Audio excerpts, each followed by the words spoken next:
Okay, go.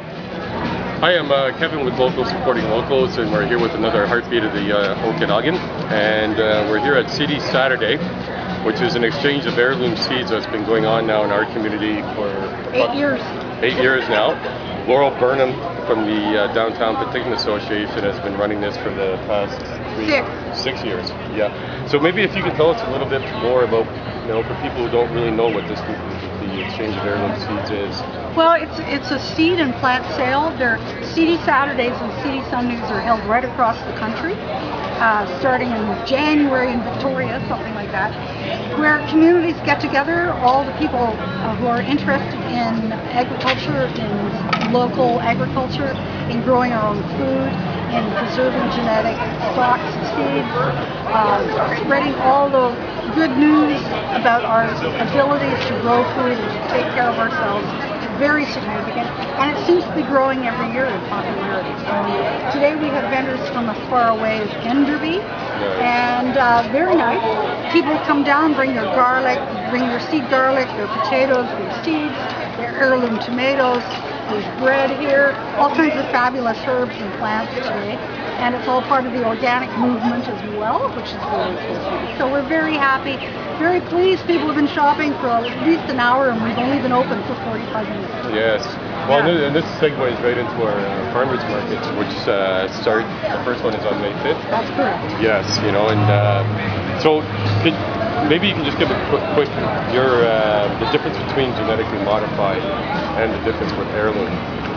Well, the problem with genetically modified foods or GMO, we do not know what the long-range effect will be on the human body, and as far as we know, it's not good.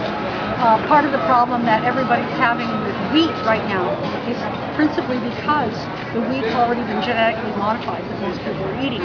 Interestingly enough, that ties into who started Seedy Saturday, and it was a woman by the name of Sharon Rempel, who used to work at the grist mill and the Pyramid in Coston. Yeah. And her work, she is a doctorate in plant science, her work was to restore a number of heirloom wheat varieties, and there's one specific to Canada called Red Fife.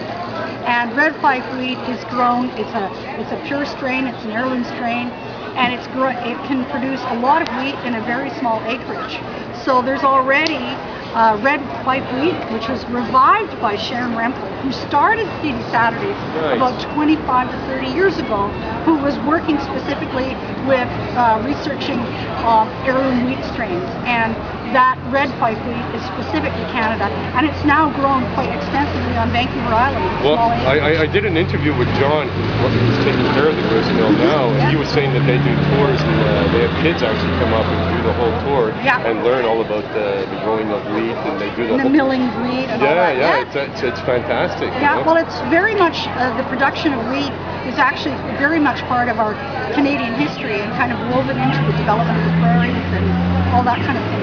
It's really part of our Canadian identity to have really good wheat being grown. Unfortunately now, a lot of the crops that are, especially corn, is being grown for biofuels, which is a huge other problem because we actually need all the arable land to grow food, not stuff to stick in our cars. Yeah, I know. Right, 1 minute left. Wrap it up. Yeah. Okay, thank you very much, Laurel. You're welcome. Thank you for doing this and all the awesome work that you do. Yes, well, it's all about community. It's all about creating and sustaining and supporting the community, and our true wealth is with one another. Exactly. Local supporting local. You got it. It just makes sense.